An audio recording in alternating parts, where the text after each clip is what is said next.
Hello everyone, কেমন আছো তোমরা সবাই? আশা করি তোমরা সবাই যে যেখান থেকে আমার এই ভিডিওটি দেখছো তোমরা সবাই খুব ভালো আছো, সুস্থ আছো। আমরাও কিন্তু খুব ভালো আছি। এলডি সুইট সিস্টার ব্লগে তোমাদের সবাইকে স্বাগত জানিয়ে শুরু করলাম আজকের একটি নতুন ব্লগ। আশা করি তোমাদের ব্লগটি ভালো লাগবে। যদি ভালো লেগে থাকে তাহলে প্লিজ চ্যানেলটিকে সাবস্ক্রাইব করে নিও। আজকের ব্লগটা শুরু করলাম আমি দুপুর থেকে। সকালে তো সব কিছু হয়ে গেছিলো, তো দুপুরবেলা থেকে আমি আজকে ব্লগটা করব। আর দুপুরবেলা দেখলে তো দু রকমের মাছ নিয়ে এসেছিলো, তো মাছগুলোকে আমি কেটে নিয়ে ভালো করে ধুয়ে নিলাম। তারপরে আমি রান্নাও কিন্তু বসিয়ে দিয়েছি। আর এখন লোটে মাছটা হচ্ছে, দু রকম মাছই কিন্তু আজকে করব। তো লোটে মাছটা তো সবাই রান্না জানো, আমি লোটে মাছটাকে রান্না দেখাবো না, কিন্তু আমি আজকে রান্না যেটা দেখাবো সেটা হলো আর একটা যে মাছ ছিল সেই মাছ। তো ওই মাছটাকে তোমরা কে কী নামে জানো বলো আমাকে। আর বুঝতেই তো পারছো, যেহেতু দুপুরবেলা মাছ নিয়ে এসছে, তো দুটো মাছ একসাথে কেটে নিয়ে দুটো মাছ রান্না করা কিন্তু অনেকটা টাইমের ব্যাপার। তো যাই হোক, আজকে যেহেতু সানডে ছিল আর চিকেন ছিল না, তো আমাকে মাছ দুটোই করতে হয়েছিল রান্না। আর কয়েকটা ঝিঙে নিয়ে নিলাম, একটু ঝিঙে পোস্ত করব। অনেক দিন ঝিঙে পোস্ত করা হয় না, খেতেও ইচ্ছে করছিল, সেই কারণে একটুখানি ঝিঙে পোস্ত করার জন্য কয়েকটা ঝিঙে নিয়ে কেটে নিলাম। ঝিঙে পোস্তটাও করে নেবো, যেহেতু মাছটা হয়ে গেছে। আর সাইডে আমি এটাও বসিয়ে দেব।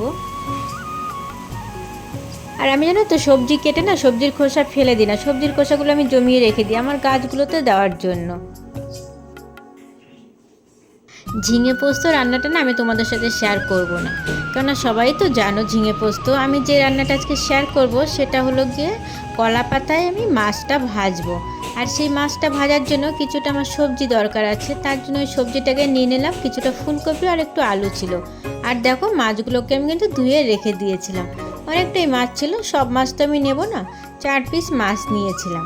আর এই মাছের জন্য আমার মশলা দরকার ছিল কিছুটা সরিষা আর কাঁচা লঙ্কা, আর কিছুটা রসুন লাগবে, পেঁয়াজ লাগবে। এই মশলাটা করার সময় রসুনটা দিলে হতো, কিন্তু আমি রসুনটা না এই মশলার ভিতরে দেবো না, রসুনটাকে আমি গোটা রেখেছি, কুচিয়ে কুচিয়ে সবজিটার ভিতরে দেব। আর পেঁয়াজ কুচি করে রেখে দিয়েছি। আর দেখো এই মশলাটা কিন্তু আমার হয়ে গেছে। আর তারপরে করেছি একটা কলা পাতা নিয়ে নিয়েছি। তারপরে কলা পাতাটাকে না ভালো করে ধুয়ে তারপরে মুছে নিয়েছি। আর কলা পাতাটা এমনভাবে নিতে হবে যেন কোনো ফাটা না থাকে, ফাটা থাকলে না সব তেল মশলাটা বেরিয়ে যাবে। ভালো দেখে কলা পাতাটা নিতে হবে। আর এই যে আমি মাছটাকে নিয়ে নিলাম, আর মাছের ভিতরে সেই যে মশলাটা করেছিলাম সেই মশলাটা দিলাম। আর কিছুটা হলুদ দিলাম, শুকনো লঙ্কার গুঁড়ো দিলাম, মানে কাশ্মীরি লঙ্কার গুঁড়োটাই ছিল। আর কিছুটা লবণ দিলাম স্বাদ মতন, আর কিছুটা সরিষার তেল দেব। তো তারপরে মাছগুলোকে ভালোভাবে মেখে নেব এই মশলাটা দিয়ে। যখন সুন্দর করে মাখা হয়ে যাবে না, তারপরে আমি কলা পাতাটা যে নিয়েছিলাম সেই কলা পাতাটা আমি সুন্দর করে সাজিয়ে দেব। তো তোমরা দেখতে থাকো আমি কিভাবে মাছটাকে মেখে নিচ্ছি। আর কি বলো তো, এক হাতে না ভিডিওটা করছিলাম, তো সেই কারণে না ভিডিওটা ভালো হচ্ছিল না। আর দেখো মাছগুলো না আমি কাটার সময় একটুখানি চিড়ে নিয়েছিলাম। আর এই চিড়ে নেওয়ার জন্য না মশলাগুলো খুব সুন্দর এই মাছের ভিতরে ঢুকে যায়। আর নুন হলুদটাও কিন্তু সুন্দর করে ঢুকে যায়, আর খেতেও কিন্তু বেশ ভালো লাগবে। এইবারে দেখো যে কলা পাতাটা নিয়েছিলাম সেই কলা পাতাতে না অল্প একটু সরিষার তেল আর একটুখানি লবণ দিয়ে না ভালো করে মাখিয়ে নিচ্ছি।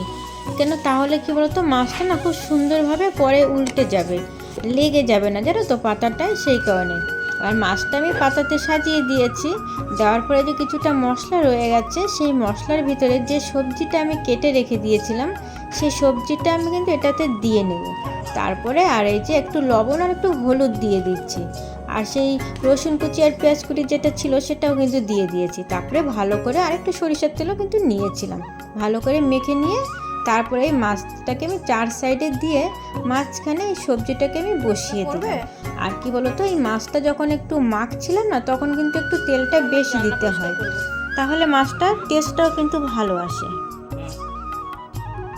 দেখো মাছটাকে কিন্তু সুন্দর করে আমি কলা পাতায় সাজিয়ে দিয়েছি। আর এবারে কড়াইতে করে গ্যাসের উপরে বসিয়ে দিয়েছি। আর এই মাছটা না খুব জোরে হাই হিটে কখনোই ভাজা যাবে না, অল্প করে সিম করে আঁচ করে ভাজতে হবে। মাছ আস্তে আস্তে করে মাছটা থেকে অনেকটা জল বেরোবে, আর সবজিটা থেকেও জল বেরোবে। তো সেগুলো আস্তে আস্তে জলটা টেনে যাবে আর মাছটা সুন্দর করে ভাজা হতে থাকবে। তো এটাকে এভাবে প্রত্যেকটা সাইড আস্তে আস্তে করে ঘুরিয়ে ঘুরিয়ে কিন্তু আমাকে ভেজে নিতে হবে। একটু টাইম বেশি লাগবে ঠিকই, কিন্তু মাছটা খেতে কিন্তু দারুণ হয়। দেখো ভাজা হতে হতে কিন্তু অনেকটা জল বেরিয়ে এসছে, এই জলটা কিন্তু সব টেনে নেবে। কিছুটা সময় মাছ ভাজা হয়ে যাওয়ার পরে দেখা যাচ্ছে জলটা কিন্তু আর নেই, এখন যা আছে তেল আছে। আর মাছটা আমি একটা ছোট চামচ দিয়ে উল্টে দেখলাম যে ওই সাইডটা ভাজা হয়ে গেছে। তারপরে একটা প্লেটে নিয়ে নিলাম, মাছটাকে আমাকে একটা সাইড উল্টে দিতে হবে সেই কারণে। আর এই পাতাটাকেও সুন্দর করে ধুয়ে মুছে নিয়ে নিলাম। তো তারপর একটা প্লেটের উপরে এভাবে করে রেখে দিই, আর একটা থালা এর উপরে রেখে উল্টে নেব মাছটাকে। দেখো এবারে মাছটাকে উল্টে দিলাম, আর তারপরে আমি গ্যাসের উপরে কিন্তু আবার বসিয়ে দিলাম। এবারে অপর সাইডটা ভাজা হবে। আর একটু সাইড উল্টে দেখলাম মাছটা খুব সুন্দর ভাজা হয়েছে কিন্তু একটা সাইড। পরে আস্তে করে পাতাটা পুরো আমি তুলে দিয়েছি। আর এখন দেখো কত সুন্দর ভাজা হয়েছে না মাছটা।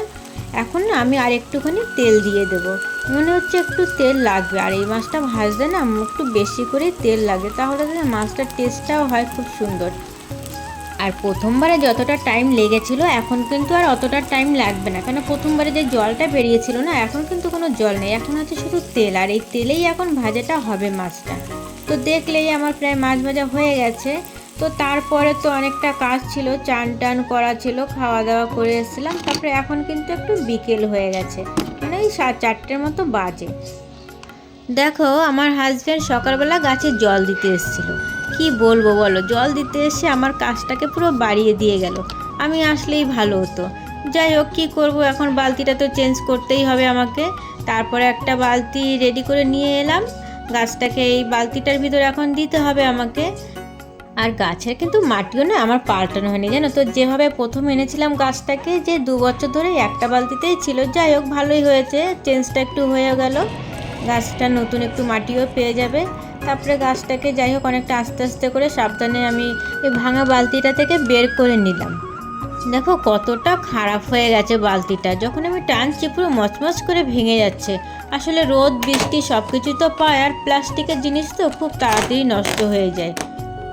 গাছের গোড়া থেকে না আমি কিছুটা মাটি কেটে ফেলেছিলাম, বেশি একটা মাটি কিন্তু ফেলিনি, অল্প অল্প করে মাটিটা ফেলে দিয়েছিলাম। তারপরে বালতিটার ভিতরে কিন্তু আমি বসিয়ে দিলাম, আর একটুখানি জল দিয়ে দিলাম। এখন যেহেতু শীতকাল, সেহেতু কিন্তু বেশি মাটিটা ফেলবো না, বেশি মাটি ফেললে কিন্তু গাছেরই ক্ষতি হবে। আর দেখো আমি কিন্তু লাগিয়ে দিয়েছি কিন্তু বালতির ভিতরে গাছটা। বন্ধুরা, তোমাদের যদি আমার ভিডিওটি ভালো লেগে থাকে তাহলে প্লিজ চ্যানেলটিকে সাবস্ক্রাইব করে নিও, আর একটা লাইক কমেন্ট অবশ্যই করে দিও। তোমরা সবাই ভালো থেকো, সুস্থ থেকো। তোমাদের সাথে দেখা হবে আমার নতুন আরেকটি ব্লগে।